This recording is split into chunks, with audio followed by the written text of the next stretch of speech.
Apa? Assalamualaikum warahmatullahi wabarakatuh. Salam sejahtera untuk kita semua. Om Swastiastu, Namo Buddhaya, salam kebajikan, rahayu.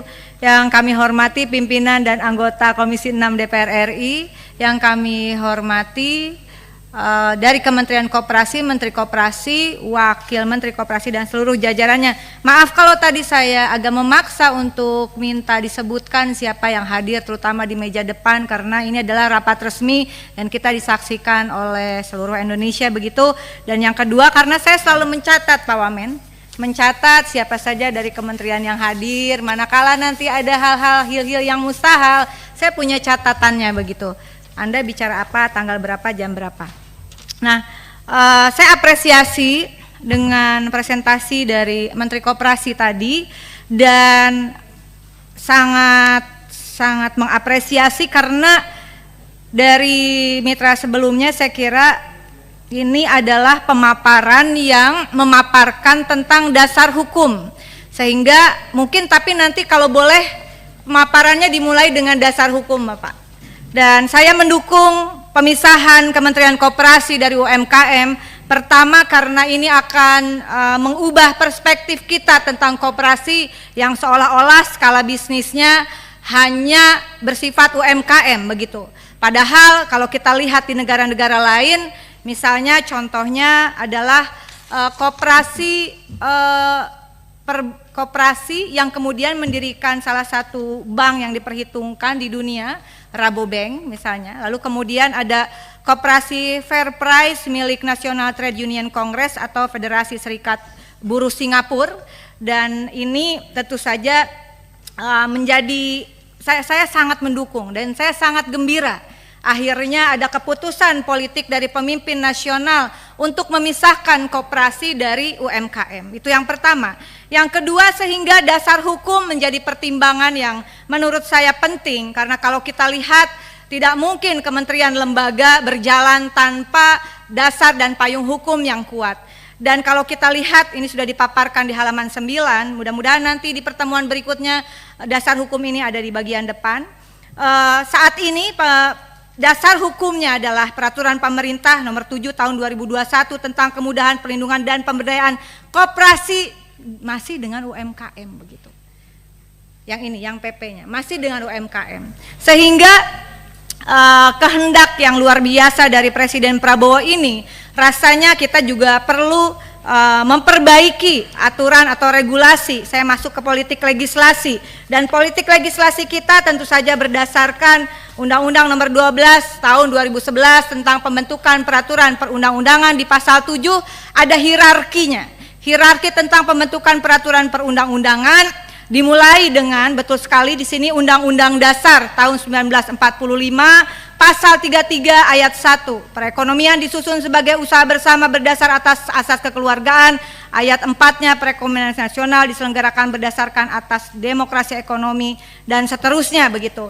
Dan yang luar biasa adalah ini pertama kali kementerian di dalam hierarki pasal 7 ayat 1 tersebut, Undang-Undang Dasar, lalu TAP MPR begitu, undang-undang, baru peraturan presiden, Perpu dan sebagai undang-undang atau Perpu, lalu kemudian peraturan presiden dan sampai peraturan daerah. Di ayat 2 hierarki memperlihatkan power dari setiap peraturan perundang-undangan, yang di bawah tidak boleh melampaui atau melanggar peraturan perundang-undangan di atasnya. Dan di sini luar biasa, belum pernah ada di dalam rapat atau saya lupa, tapi Kementerian Koperasi di era kepemimpinan Bapak sekarang memasukkan ketetapan MPR nomor 16 MPR RI 1998, karena ini menjadi penting, tentang politik ekonomi dalam rangka demokrasi ekonomi pada pasal 5, usaha kecil menengah dan koperasi sebagai pilar utama ekonomi nasional. Ini menjadi konsideran hukum menimbang. Saya langsung masuk pada usulan. Politik legislasi, saya bedakan politik legislasi, politik anggaran, dan politik pengawasan. Bapak, kita harus bekerja cepat dalam, saya kira 100 hari kerja ini bisa dikerjakan simultan oleh tim di Kementerian Koperasi. Oleh karena itu saya mengusulkan di dalam rapat ini agar segera disusun naskah akademik dan draft perubahan atas undang-undang koperasi begitu. Apakah akan usulan dari Kementerian Koperasi atau usulan dari Komisi 6 nanti dibicarakan, tetapi intinya dasar hukum itu menjadi penting untuk pembentukan Kementerian Koperasi, pendirian Kementerian Koperasi, berikut turunan organisasinya dan nanti politik anggaran dan politik pengawasannya dan skup dari klasifikasi koperasi. Nah, saya ingin menekankan beberapa hal di dalam politik legislasi ini.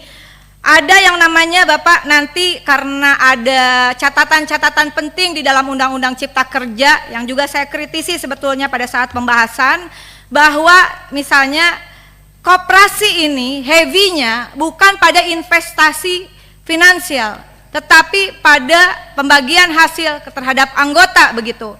Dan bisa dilihat nanti di Cipta Kerja, marilah kita perbaiki di revisi Undang-Undang Koperasi. Sistem DAIFI ini menjadi penting, saya sampaikan, diusulkan oleh Dr. Charles Howard, mungkin bisa menjadi bagian naskah akademik. Sistem manajemen kebijakan pembagian keuntungan berdasarkan partisipasi pekerja dan konsumen, tidak hanya dari dasar investasi finansial. Pembagian keuntungan didasarkan atas transaksi lain seperti tenaga atau pikiran serta tanggung jawab jabatan dalam model koperasi pekerja. Pembelajaran untuk koperasi konsumen dengan prinsip buy more, get more, dan kemudian hasil produksi untuk koperasi produsen, begitu. Dan kemudian yang kedua adalah pengambilan keputusan, tidak tertumpu pada satu orang tapi juga dalam mengambil keputusan yang dasarnya adalah setiap orang sama. Dan prinsip ini saya kira mohon dibantu juga dari tim Kementerian Koperasi, sistem dengan dasar keadilan partisipatif dan dasar keadilan untuk semua. Itu menjadi penting, menjadi ruh dari revisi Undang-Undang Koperasi. Yang kedua adalah terkait politik anggaran. Politik anggaran, usulan tambahan anggaran 2025 untuk program 1,7 triliun sekian, untuk kesekjenan 440 miliar sekian, total usulan anggaran adalah 2, sekian triliun begitu. Saya tidak akan memperdalam ini karena ini juga belum masanya untuk pembahasan begitu. Dan saya sepakat dengan Ibu Ketua, tentu saja kita hanya menerima Ibu ya, tapi kita juga belum bisa mengambil keputusan. Dan politik legislasi itu menurut saya juga di sini ada pimpinan yang merupakan pimpinan Dekopin.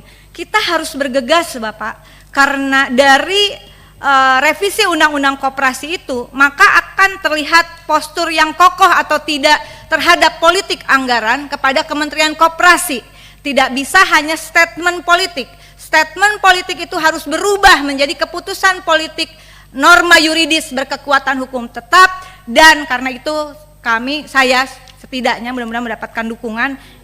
Ini kita perjuangkan untuk menjadi program legislasi nasional prioritas setidaknya di 2025. Yang kedua adalah tentang politik pengawasan. Politik pengawasan saya ambil ilustrasi 7 September 2024, ini ada terlilit uang pinjol dan judol, pria asal Bandung curi ratusan ATM nasabah koperasi. Yang kedua 10 Juli 2024, gelapkan uang koperasi untuk judol, remaja asal Banjarnegara bikin sandiwara jadi korban judol. 25 Oktober 2024 PPATK blokir 13.000 rekening dengan total uang di sana sekitar 280 triliun.